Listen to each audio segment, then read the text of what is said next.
সাল 2017।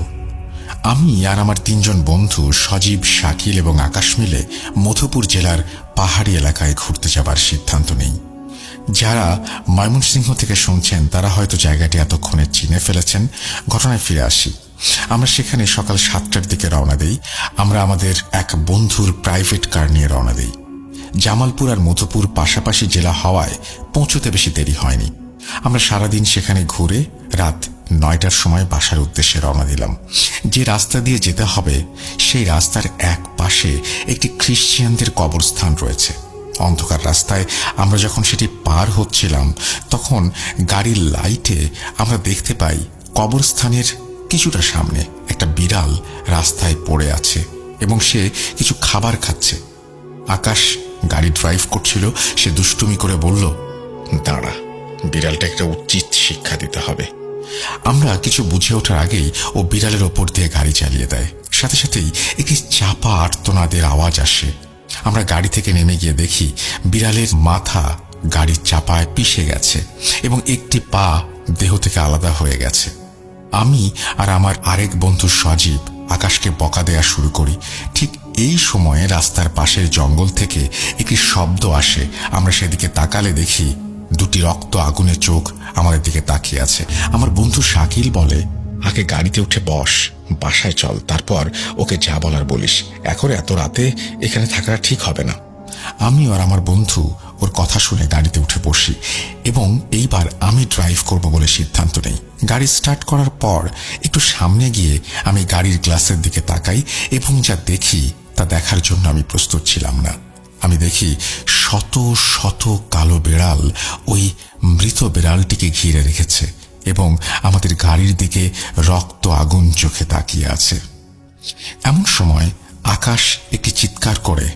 আমরা কারণ জানতে চাইলে সে বলে, কেউ নাকি তার কানে ফিসফিস করে কর্কশ কণ্ঠে বলেছে, এর ফল তোকে ভোগ করতে হবে, তুই আর তোর বন্ধুরা মরবি, সবাই মরবি। আমি ওকে শান্ত হতে বলি, তোর মনের ভুল বলে আমি গাড়ি চালানো শুরু করি এবং আমি যা দেখেছি তা কাউকে বুঝতে দেয়নি। রাত 1টার সময় আমরা যে যার বাসায় পৌঁছে যাই। সেদিন রাতে আমি স্বপ্নে দেখি হাজার হাজার বেড়াল আমার রুমে, আর সবাই আমার দিকে এমনভাবে তাকিয়ে আছে যেন এক্ষুনি আমাকে আছড়ে কামড়ে ছিঁড়ে ফেলবে। এমন সময় একজন আমার মাথায় কিছু দিয়ে খুব জোরে আঘাত করে। এতে আমার মাথা ফেটে যায় এবং আমার গলা চেপে ধরে, বলতে থাকে, তোরা আমার ছেলেকে মেরে ফেলেছিস, তোদেরও মরতে হবে। যেভাবে আমার ছেলে মরেছে ঠিক সেভাবেই। এ কথা বলে সে বাতাসে মিলিয়ে যায় এবং সব বিড়াল আমার উপরে ঝাঁপিয়ে পড়ে। ঠিক তখনই আমার ঘুম ভেঙে যায়। আমি ঘড়ির দিকে তাকিয়ে দেখি রাত 3:30। আমি ঘটনাটি দুঃস্বপ্ন ভেবে উড়িয়ে দিয়ে আবার ঘুমোতে যাই। সকালে এক অদ্ভুত জিনিস আমি লক্ষ্য করি। সেটি হলো আমার গলায় আঙুলের ছাপ, যেগুলো লাল হয়ে আছে, এবং মাথায় হাত দিয়ে দেখি পেছনে ফুলে আছে কিন্তু ব্যথা করছে না। এবার আমি সত্যি সত্যি অনেক ভয় পেয়ে যাই। ঘটনাটি আমার বন্ধুদের জানাই। তারা বলে তারাও নাকি একই স্বপ্ন দেখেছে। বিষয়টি আমি আমার পরিবারকে বলতে নিষেধ করি। এর পরদিন রাতে আর কোনো সমস্যা হয়নি। ঠিক সকালবেলা আকাশের বাড়ি থেকে ফোন আসে যে তাকে নাকি সকাল থেকে খুঁজে পাওয়া যাচ্ছে না। আমি বললাম, হয়তো কোথাও গেছে, চিন্তা করবেন না, ফিরে আসবে। এরপর সকাল গড়িয়ে দুপুর হয়ে যায়, আকাশের দেখা মেলে না। ওর বাবা পুলিশে খবর দিতে চাইলে গ্রামের সবার কথায় রাত পর্যন্ত অপেক্ষা করে। এদিকে দুপুর শেষ হয়ে সন্ধ্যা হয়ে যায়। আকাশের মা কান্নাকাটি শুরু করে দেয়। রাত 12টায় তাদের বাড়ির চালে বিকট আওয়াজ হয়। সবাই বাইরে বের হয়ে এসে যা দেখে তা দেখার জন্য কেউ প্রস্তুত ছিল না। আমিও ছিলাম সেখানে। দেখলাম আকাশ এসেছে, কিন্তু জীবিত না, মৃত। তার লাশ দেখে আমরা আঁতকে উঠি।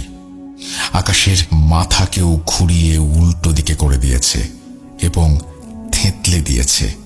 হাত দুটো শরীর থেকে আলাদা, পুরো শরীর ক্ষতবিক্ষত।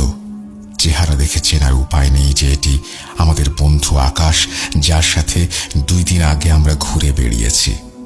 আমাদের আর বুঝতে বাকি রইল না যে এটি কার কাজ। পরদিন সকালে তাকে দাফন করা হয়।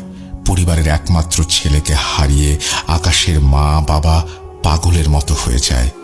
এদিকে